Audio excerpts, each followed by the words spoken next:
Alors, je suis à la fois flatté et embarrassé, parce que s'exprimer dans le cercle Bastia, ce philosophe et économiste, ou économiste et philosophe, comme les gens l'étaient à l'époque, parce que aujourd'hui on a une formation très cloisonnée, on est philosophe, ou bien on est économiste, ou bien on est ceci, ou bien cela, alors qu'à cette époque-là, on était philosophe quand on était à la fois économiste, le scientifique, le médecin et autres. C'était une formation beaucoup plus large et beaucoup plus riche en termes de réflexion. Donc je vais essayer de situer mon intervention un peu dans l'esprit de Bastia, encore que le sujet de la forêt ne s'y prête pas beaucoup, et comme vous allez vous en apercevoir. Donc le sujet de la forêt est quelque chose de très vaste, et la difficulté c'est de savoir sous quel angle vous le présentez.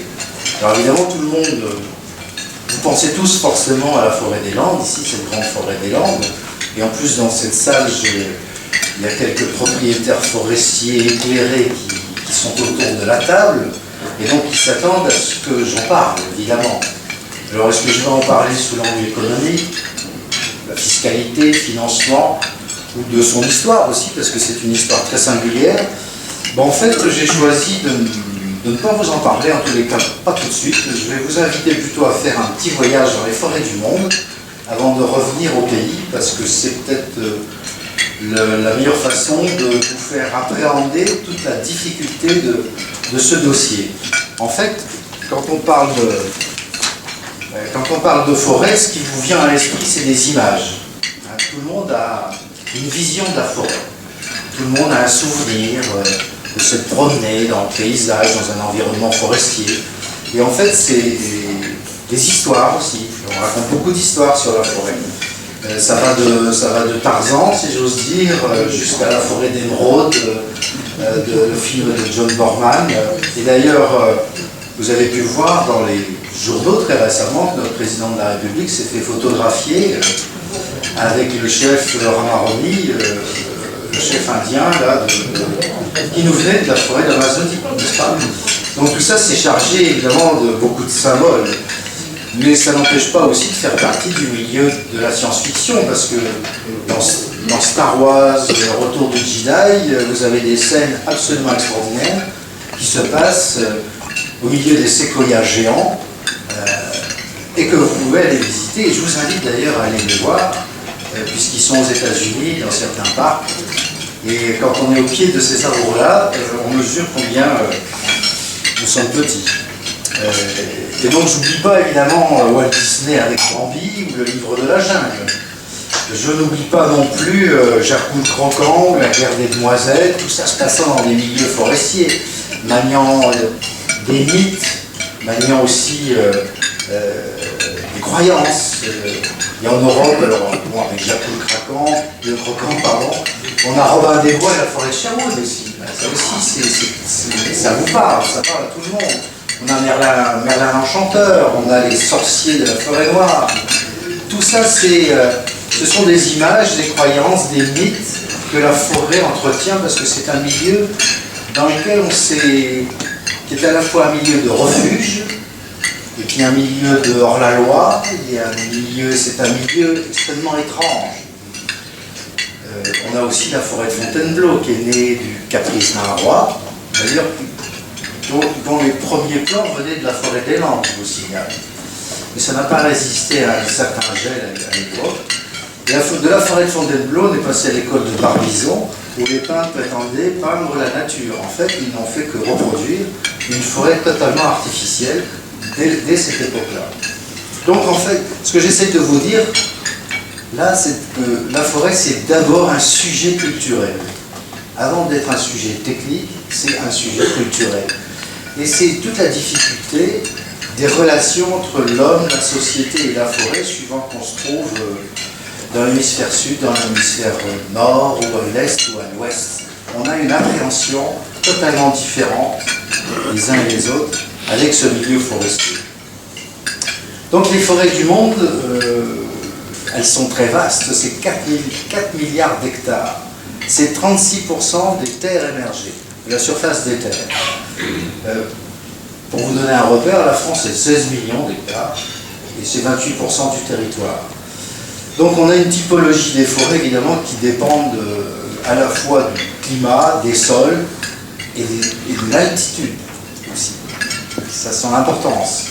Donc tout le monde connaît 3 grandes catégories, on les classe comme ça. Il y a les forêts boréales, les forêts tempérées et puis les forêts tropicales.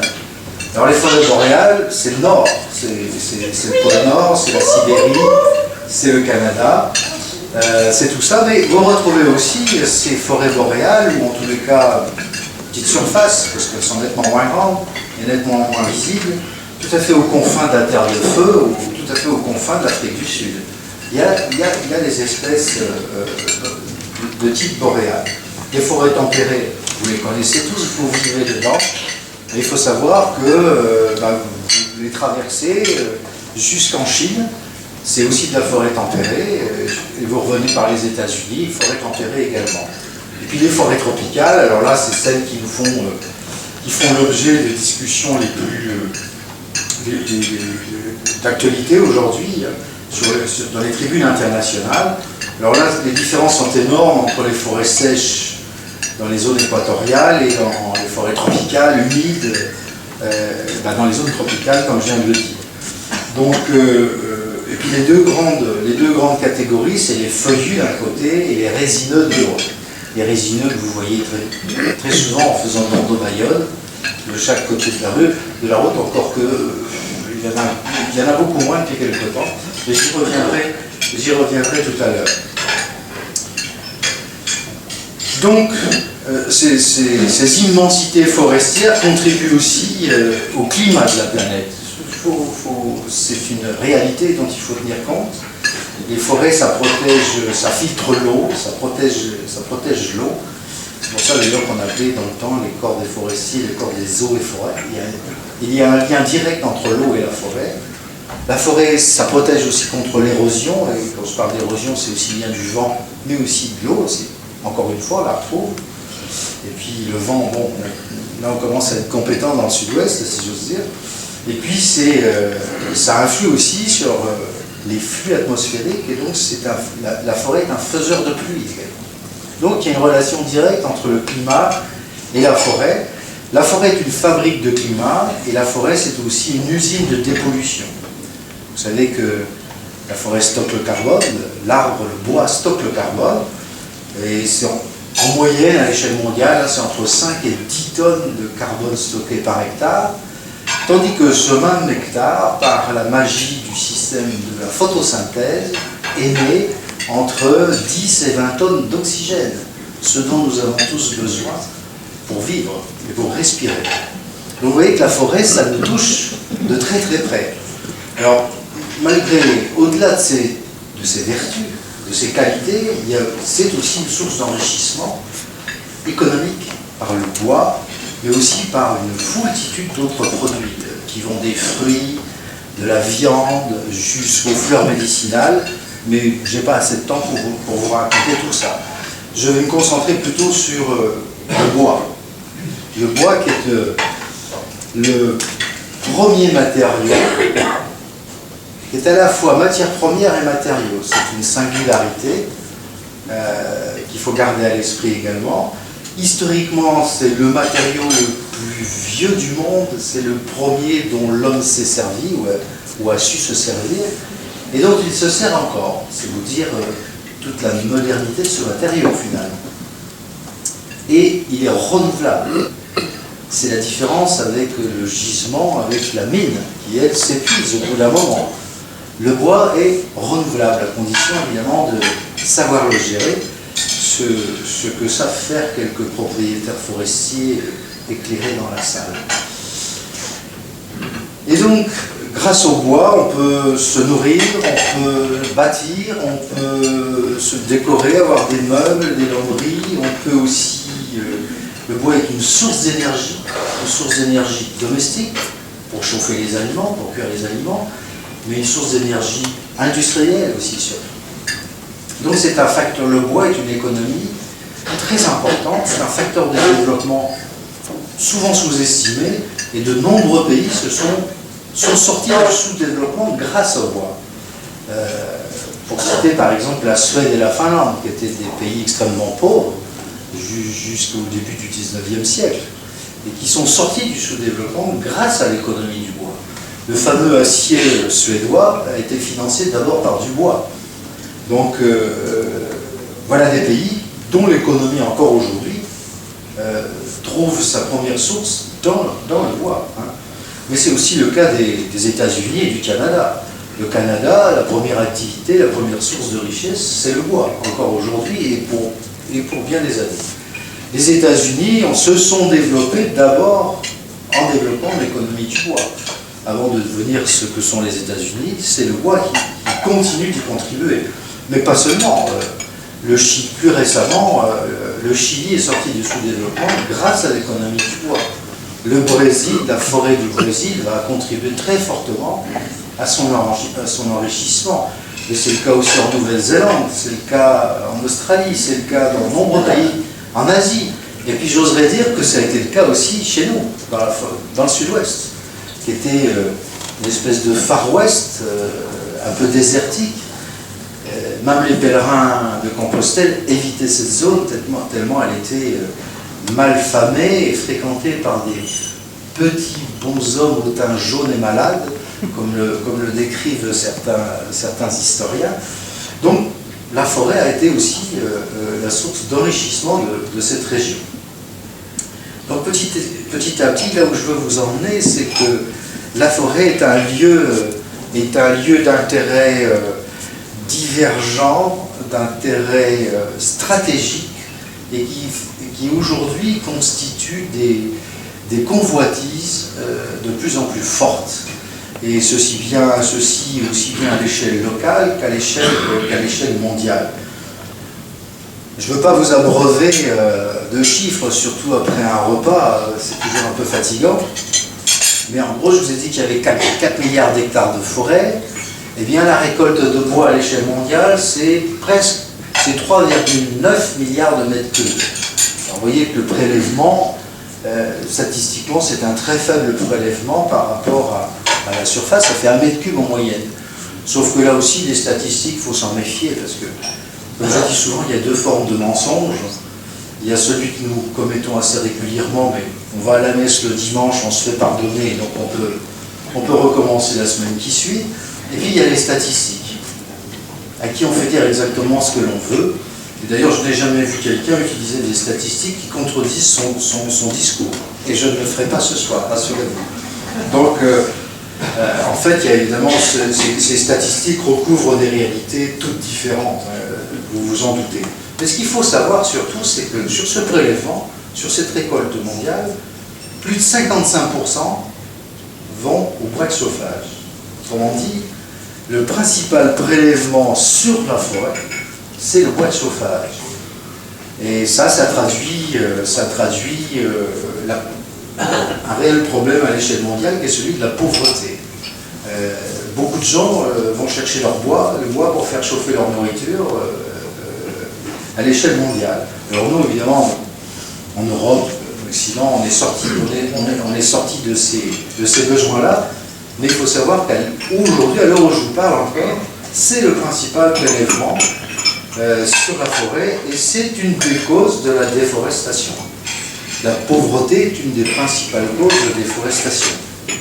Alors, et ça devient de plus en plus fort, parce qu'il y a une concurrence sur les sols, qui, avec l'augmentation de la population, vous savez qu'on va passer de 6 à 9 milliards d'habitants, 10 milliards annoncés d'ici 2050, ce qui, à l'échelle forestière, est très rapide, hein, c'est demain pour un forestier, 2050.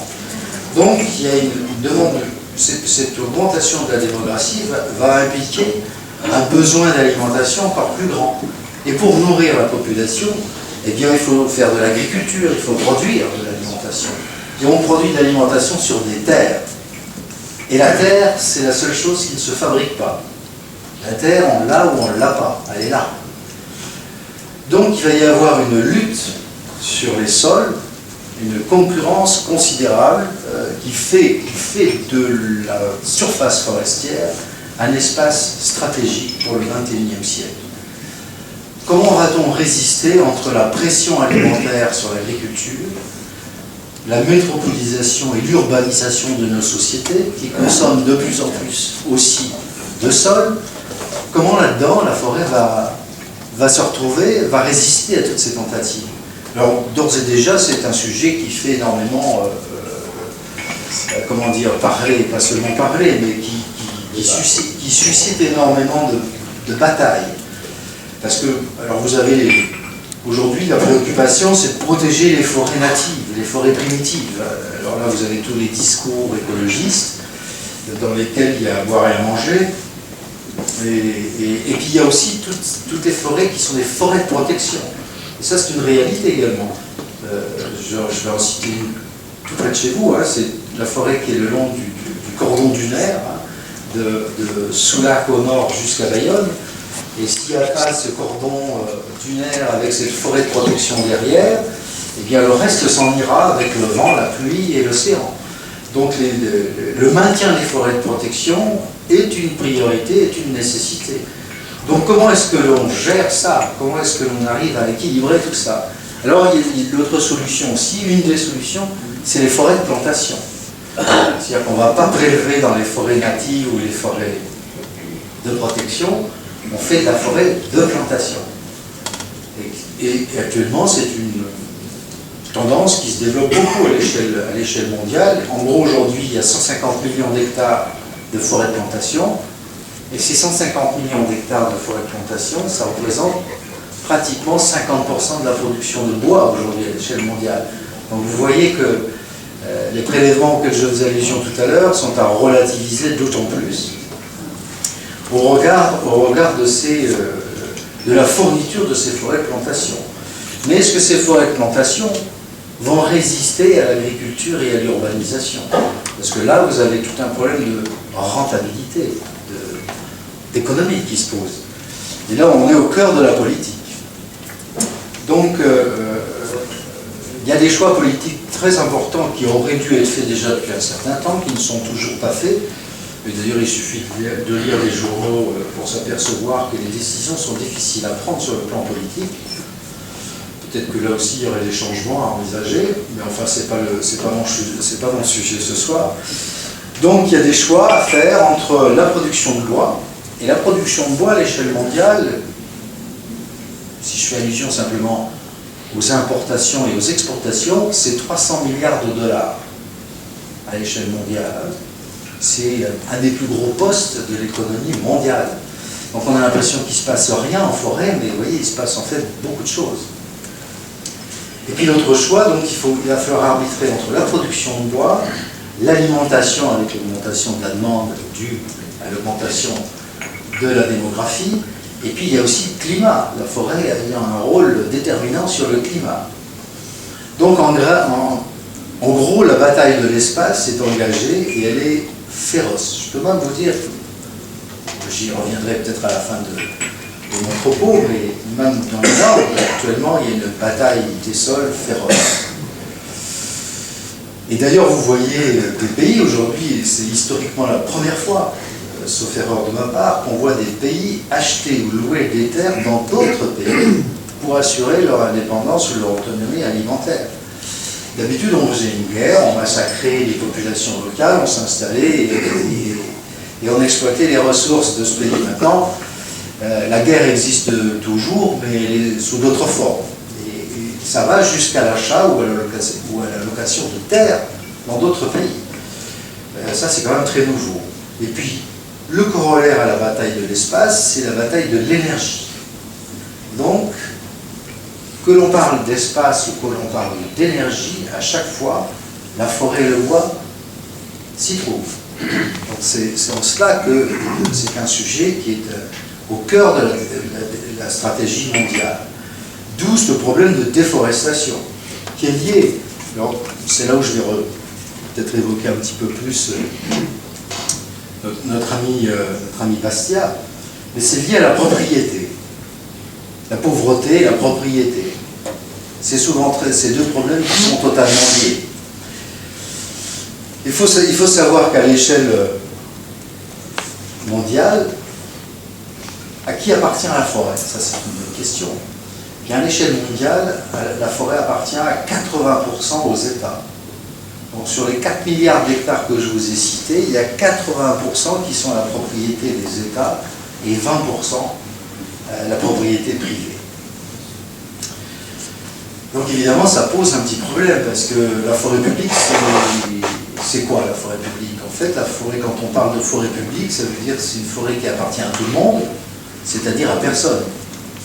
C'est-à-dire qu'on y rentre, qu'on y sort, sans qu'il y ait le moindre contrôle, sans qu'il y ait la moindre gestion.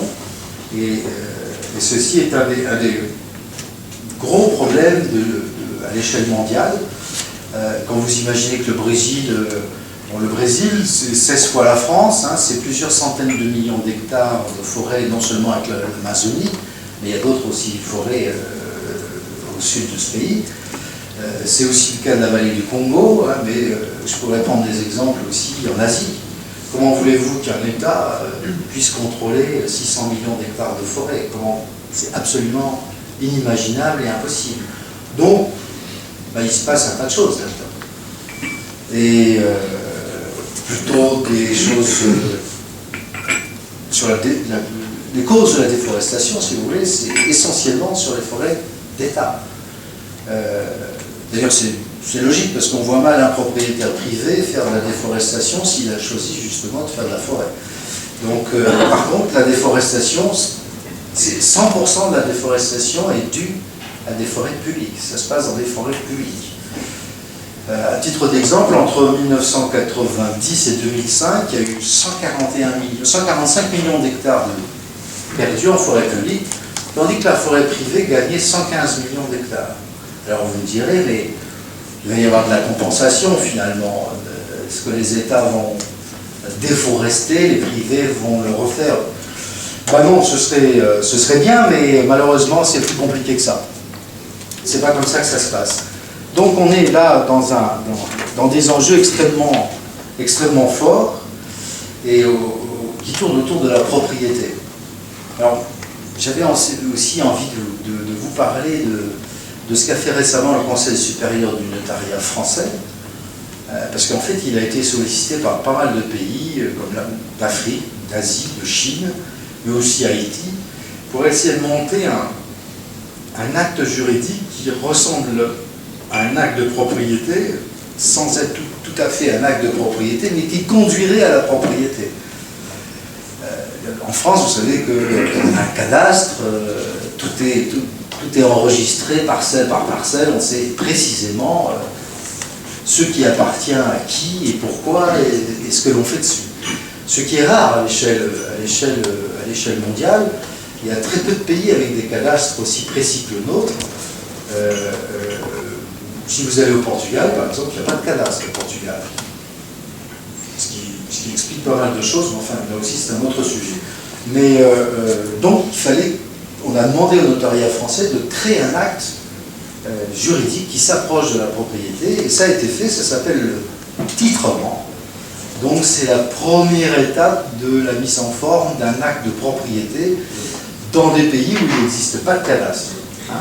Donc on se sert de la photo satellite, on se sert de nouvelles technologies pour essayer de fixer un périmètre et d'accorder un titre de propriété ou quelque chose qui lui ressemble pour les gens qui travaillent. Parce que ce soit, non seulement il faut un enregistrement de la propriété, mais si vous avez besoin d'un crédit auprès d'une banque, il vous faut un acte de propriété.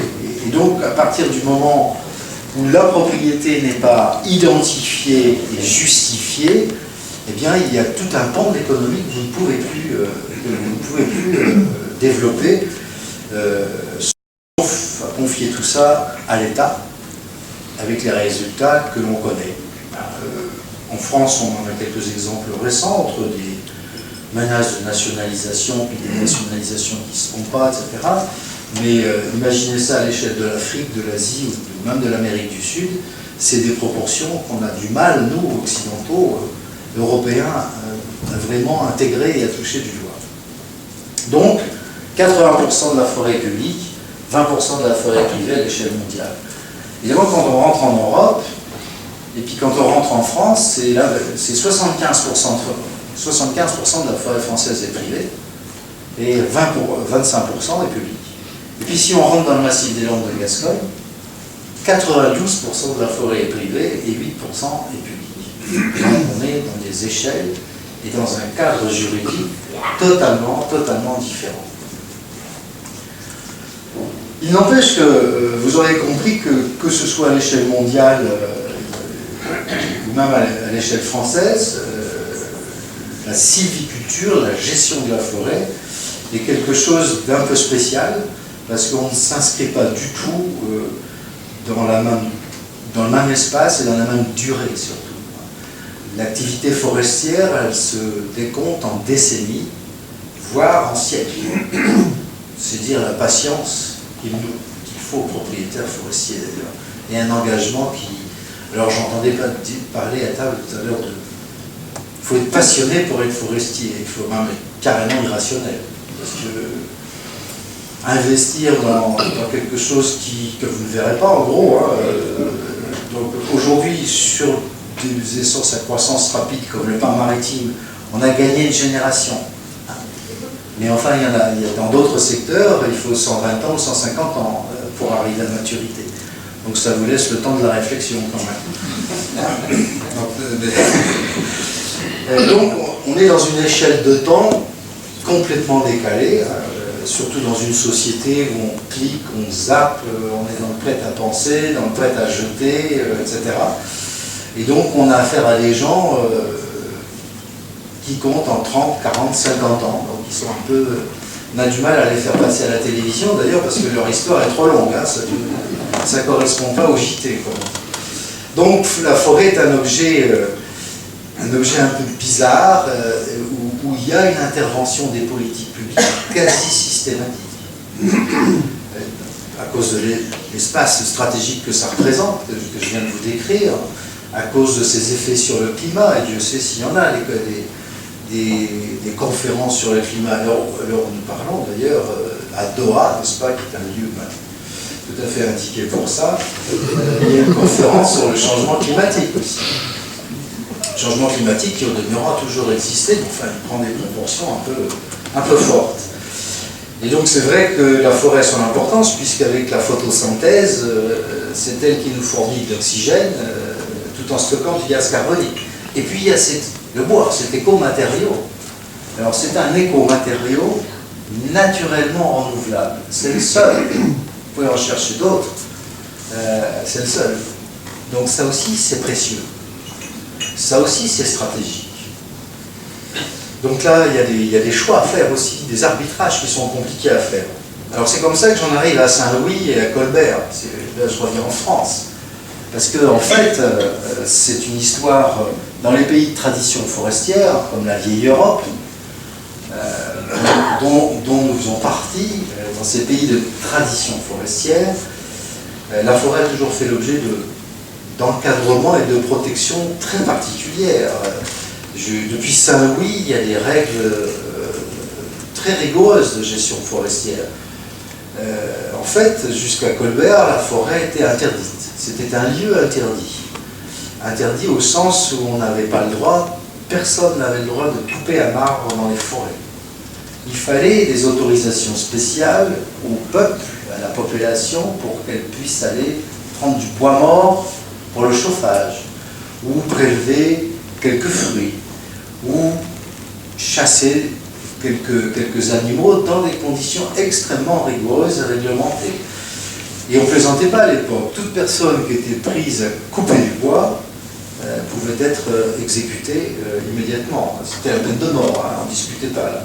Le jury était vite réuni, si j'ose dire.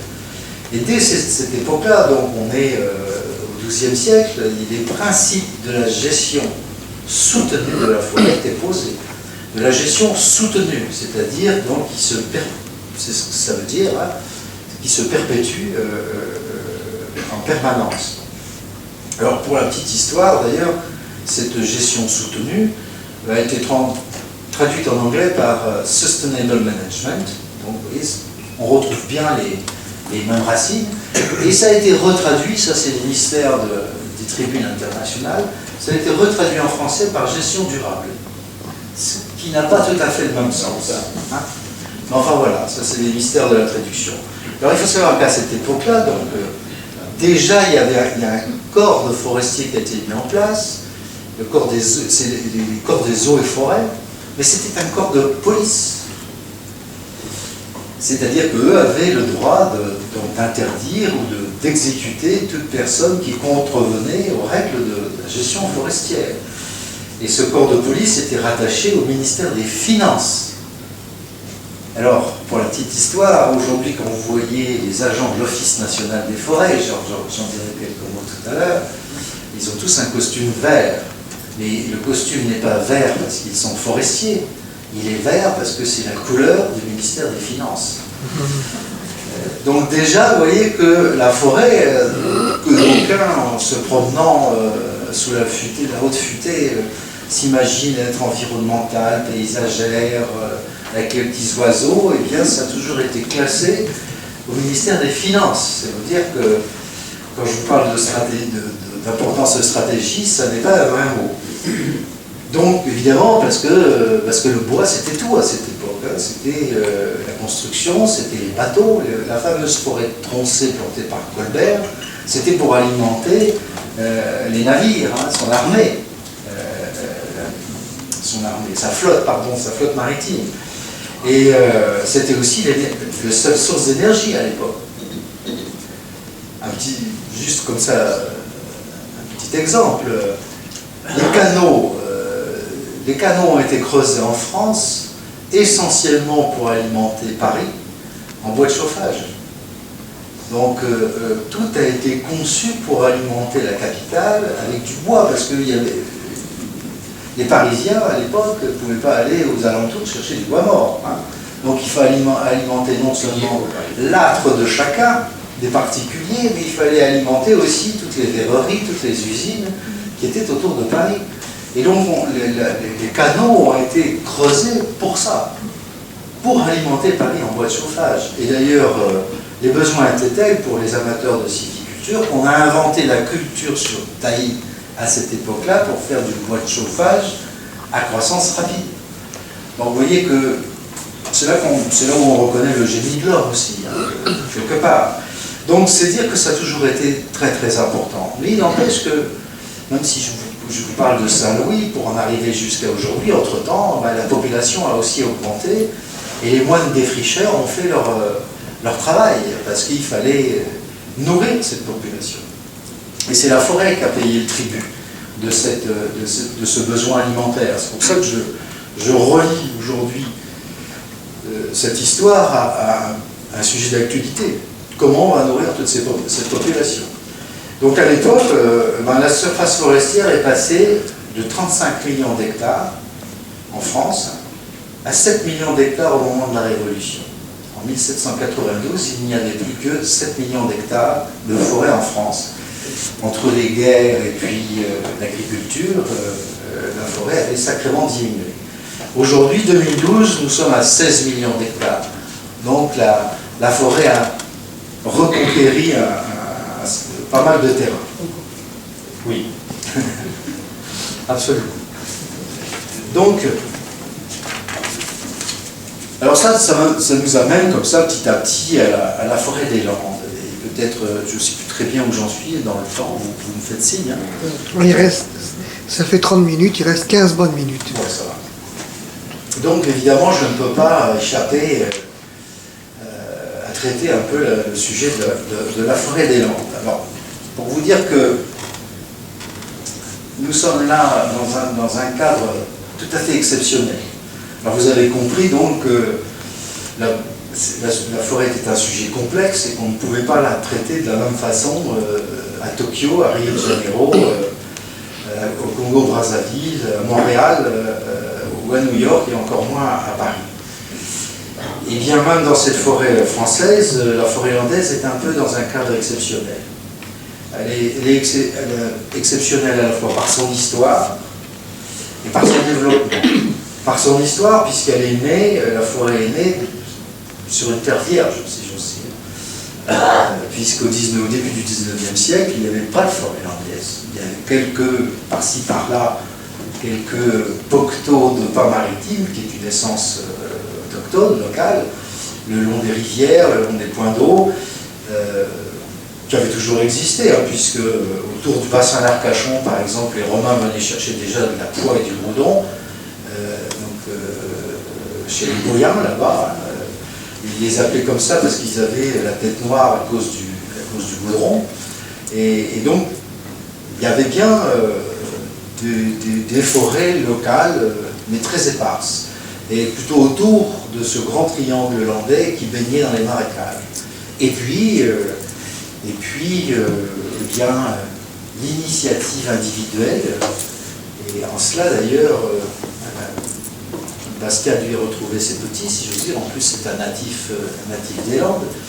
Ce sont les initiatives des autochtones, hein, des gens du pays, qui petit à petit ont développé cette culture du pain maritime, parce qu'ils se sont aperçus qu'il coulait une chose un peu bizarre des pains, qu'on appelle la résine, n'est-ce pas?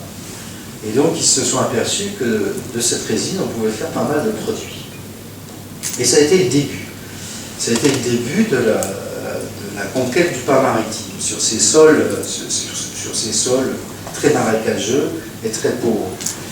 Là-dessus, Napoléon III, avec sa loi en 1857, a rendu obligatoire l'assainissement et le boisement des Landes. On n'imagine pas qu'aujourd'hui quelqu'un puisse, un président de la République, puisse dire voilà, maintenant à partir de demain c'est obligatoire. Il y aurait beaucoup de grèves, de manifestations, ça n'arrête pas. Bon.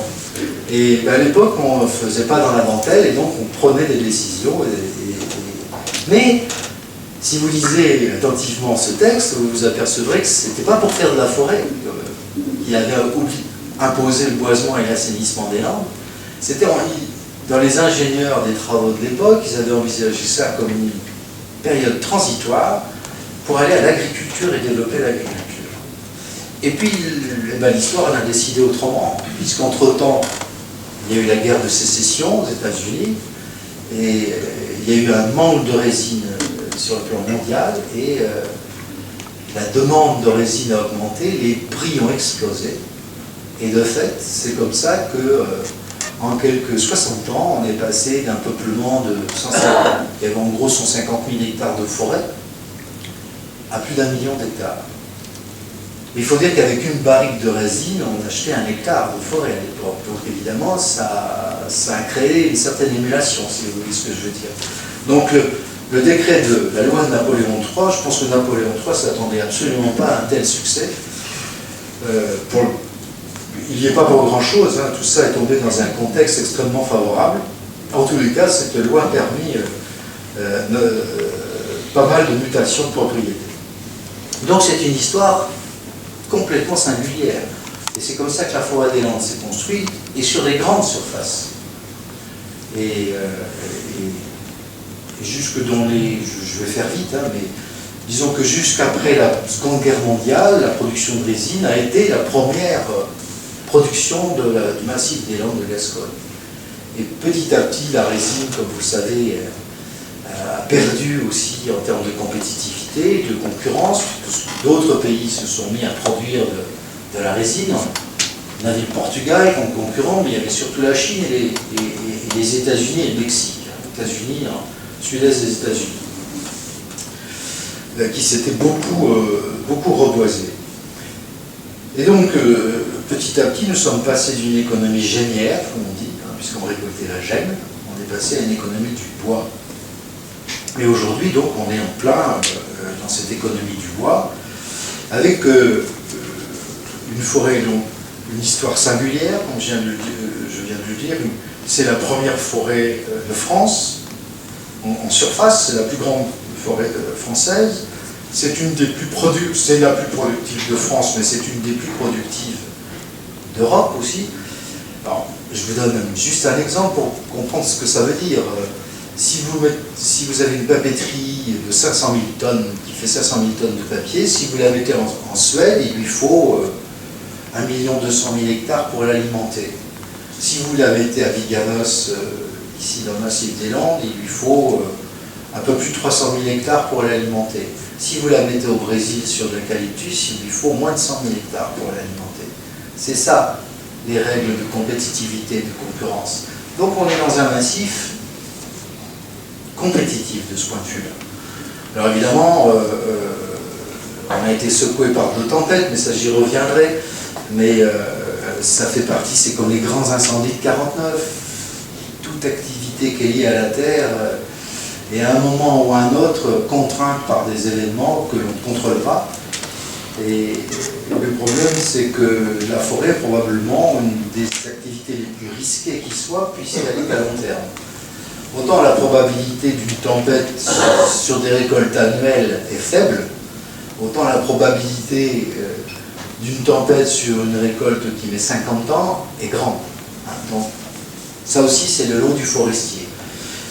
Donc, histoire singulière, une réussite exceptionnelle, une industrie du bois intégrée dans le massif, et ça c'est très très très rare, il faut aller en Suède ou en Finlande pour retrouver à peu près le même contexte. Et enfin aussi une capacité de recherche et d'innovation assez importante. Par exemple, à Tartas, pas très loin d'ici, vous aviez la fameuse papeterie de Tartas. Aujourd'hui, ça n'est plus une papeterie. En 10 ans, elle s'est transformée en bioraffinerie. En silence, discrètement, mais elle l'a fait. C'est-à-dire qu'aujourd'hui, avant, on faisait des couches culottes pour bébés, à l'ancienne papeterie de Tartas. Aujourd'hui, on fait des vêtements, on fait des médicaments, on fait de la peinture, etc. On fait de tout. Le bois est aussi un matériau composite, dont on n'a pas trouvé encore probablement toutes les utilisations. Donc on est dans un massif tout à fait exceptionnel de ce point de vue-là. Nos grands-parents ne savaient pas qu'on ferait des couches culottes avec les pins maritimes qu'ils avaient plantés, et nous, probablement que nous ne connaissons pas aujourd'hui, en replantant la forêt, les produits que l'on fera dans 10, 20 ans, 30 ans avec. Et ça aussi, ça fait partie de l'aventure forestière. Mais il n'empêche qu'il y aura toujours les productions traditionnelles, meubles, parquets, lambris, charpentes, etc. C'est vous dire que, je vais peut-être terminer un peu sur une touche optimiste, c'est vous dire que on a, la forêt landaise, toute cette région s'est développée sur cette forêt. Parce qu'il faut bien se mettre à la place des aménageurs au XIXe siècle. C'était le désert, c'était le Far West, les Landes de Gascogne, ce triangle vert des Landes de Gascogne. Il a été développé grâce à la forêt, et je fais partie de ceux qui pensent que c'est aussi une chance pour demain d'avoir ce massif forestier. D'abord parce qu'à l'échelle mondiale, on va vers un manque de bois, pour les raisons que j'ai déjà expliquées. Quand il faut loger 6 milliards d'habitants, demain, après, il faut en loger 9 milliards, on s'imagine bien qu'il faut plus de bois. Donc, les perspectives sont plutôt favorables, mais évidemment, les perspectives à l'échelle forestière. Donc là, je me situe à 2020, 2025, donc il faut être patient. Il faut être patient. En attendant, il faut qu'on pense les plaies de 2 tempêtes, celle de Lothar et Martin en 99 et celle de Klaus en 2009. Et donc nous sommes en train de faire en sorte que ça se reboise, mais avec des enjeux, je conclurai là-dessus, avec des enjeux qui sont tout à fait à l'échelle de ceux que j'ai donnés tout à l'heure. C'est-à-dire qu'aujourd'hui, on a une pression énorme sur les sols de par la pression urbaine, le lotissement, l'étalement urbain, avec les infrastructures qui vont avec, c'est-à-dire les routes, les lignes électriques, les LGV, etc. Donc on a une très forte pression de ce côté-là. Les agriculteurs de l'autre côté nous demandent plus de terre, puisqu'il y a une augmentation des besoins. Aujourd'hui, la valeur de la terre forestière est la plus faible qui soit par rapport à l'urbanisation ou à l'agriculture. Et donc, on est dans un cadre économique totalement administrée du côté de la forêt de ce point de vue-là, puisque la loi interdit le défrichement forestier en France et oblige le reboisement. Donc, on est assez loin, malheureusement, de la pensée de Bastia, de ce point de vue-là, hein, à cause de cet espace stratégique. Si on laissait faire le marché libéral, dirait certains, il n'y aurait plus de forêt. Effectivement, il faut vraiment être très très patient pour attendre 40 ans ou 50 ans, voire après 40 ans. Il y a des gens qui n'ont jamais récolté normalement des bois dans la forêt de la Gascogne. Imaginez, en 49, vos peuplements ont brûlé, vous avez replanté en 49, 40 ans après, 50 ans après, il y a Lothar et Martin, c'est encore par terre, il faut recommencer. Là, c'est plus de la passion, hein, ça dépasse tout. Donc, on est dans un cadre d'intervention publique très fort. Et il n'empêche que dans les négociations que nous menons aujourd'hui, sans vouloir rentrer dans les détails, on va plutôt pour une demande sur plus de décentralisation, c'est-à-dire de laisser plus d'initiatives aux pouvoirs locaux et aux propriétaires et aux acteurs locaux. C'est un discours que Bastia comprendrait bien et le soutient bien, mais qui est difficile à faire pénétrer dans les sphères nationales. Vous vous en doutez, où nous sommes servis les uns et les autres par des hauts fonctionnaires très, très jacobins. Quand j'ai commencé à travailler, j'avais l'illusion qu'avec ce qu'on avait appris, normalement, les choses auraient dû évoluer sur un petit peu plus de souplesse. Et je suis toujours très étonné de me retrouver devant des jeunes fonctionnaires qui sont plus jacobins que leurs parents. C'est un spectacle qui n'est pas toujours un peu. Malheureusement, on est confronté à ça aujourd'hui. Et c'est pas facile d'en sortir. Mais les forestiers ont la vie dure, ils ont la constance comme qualité, et nous ne désespérons pas d'imposer un jour notre modèle décentralisé, plus autonome, à celui un peu suranné et obsolète de l'hypercentralisation comme on vit encore aujourd'hui. Voilà, merci de votre attention, et puis je reste à... J'ai pas tout dit, mais je me réserve quelques questions, enfin quelques réponses pour les questions que vous allez me poser, très certainement. En tout cas, merci.